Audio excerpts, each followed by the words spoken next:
In the early 1880s, settlers from the cider-making areas of Devon came to Armagh with the traditions of apple growing. The cider factories that came with the new orchards have disappeared, but County Armagh has become renowned for its apples, and particularly the Bramley seedling. This orchard belongs to Mr. Charles Lamb of Richhill, whom we visited recently, just when the Bramley pulling was starting early in October. Like with so many other crops, 1962 will be remembered as a particularly late year.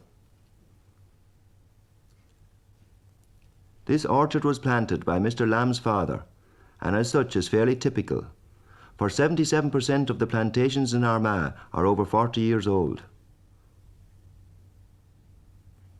However, many of these orchards were planted with as many as 100 trees per acre, and this overcrowding by modern standards leads to low yields of poor quality fruit, mainly confined to the tops of the trees, which makes picking difficult and costly. Mr. Lamb, however, has recently took a progressive step of removing half the trees from his orchards. Each alternate row allows the sunlight to reach the trees, which respond with long fruit-bearing branches right down to the ground. The result is an increased yield to over 500 bushels of first-quality apples per acre, more room for the efficient modern sprayers necessary to give maximum control of disease and pests, and much easier picking. A good picker on these trees can pull about 80 boxes a day. These men on piece work rates earn up to £3 a day. Each box can be identified back to the picker, so that any undue incidents of bruising can be traced back to a heavy-handed picker.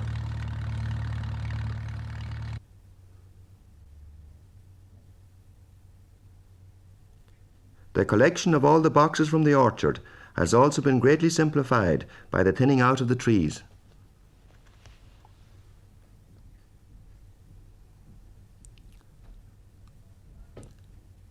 At present in the county of Armagh, there are 2,000 farmers growing apples on 500,000 trees, and some 5,300 acres of land are under these orchards. 80% of the apples consist of the cooking varieties, especially the Bramley seedling, like those on Charles Lamb fruit farm.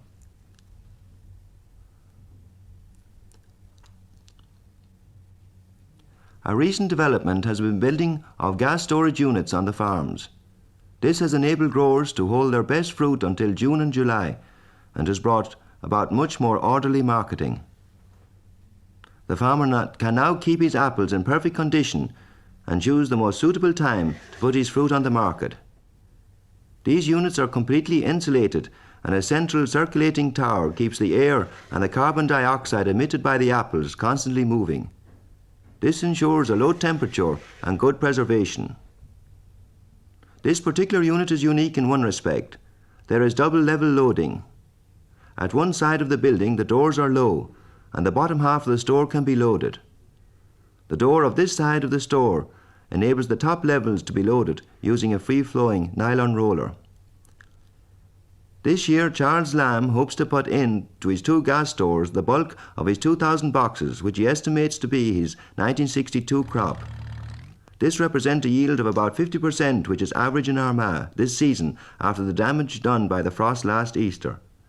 And in the county generally, 7,000 tonnes of the yearly crop goes into storage for later marketing. Another new development in Armagh in recent years has been the establishment of small canneries, and 50% of the crop now goes for canning.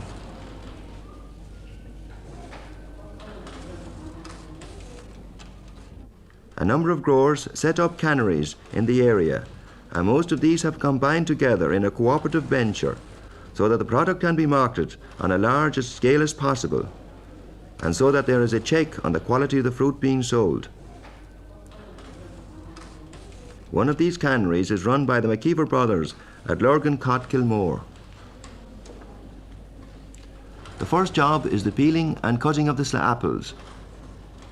For this, about 30 workers are employed on a piece work basis, and the best of them can earn something like £3 a day.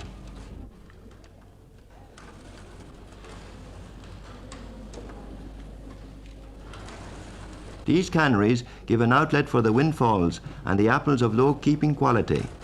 But in fact, many of the top quality apples from the gas stores will eventually find their way into the cans, thus helping to maintain the price of the fresh fruit. The cut apple is carefully inspected to see that the peels have been removed properly and any bruised sections cut out.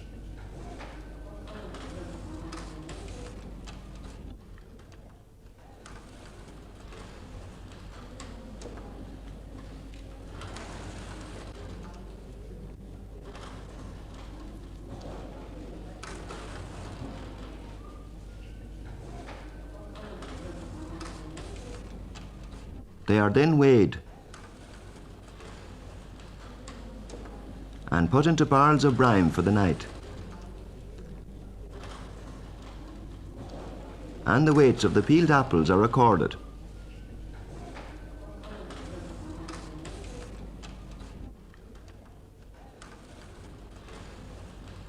Next day, the barrels are brought across the yard to the canning area itself.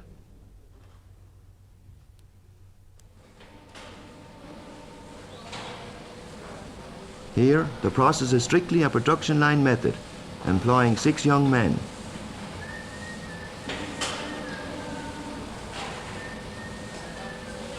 The first stage is the blanching belt.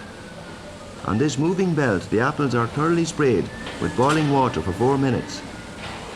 This conveyor belt can cope with a ton of apple slices an hour and was constructed on the premises.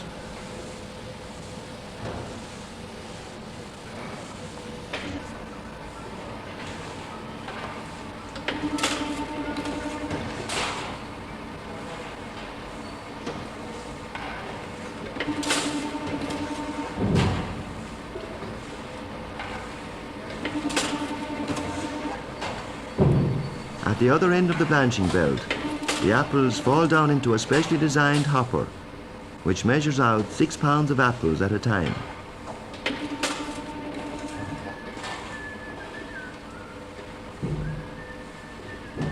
This is measured into the tens, which are fed along a belt into the hopper.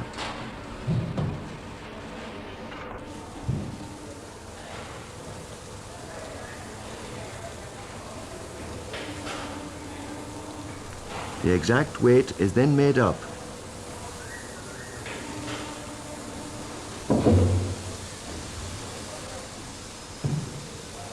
And the tens are passed along for lidding.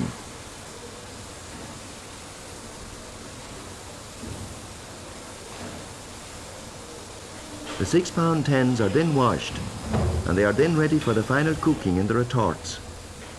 Each crate of tens is boiled for 20 minutes and then cooled by running water into the retorts.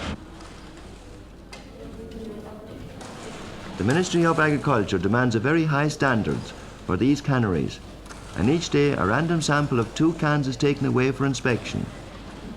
The price of the whole day's canning depends on the quality of this random sample, and this ensures that the canneries maintain the highest standards.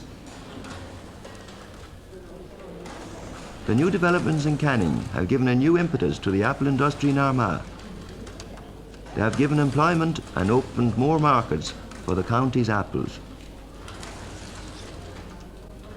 It is now for the growers to meet these opportunities with further expansion and new young orchards planted according to the latest modern methods.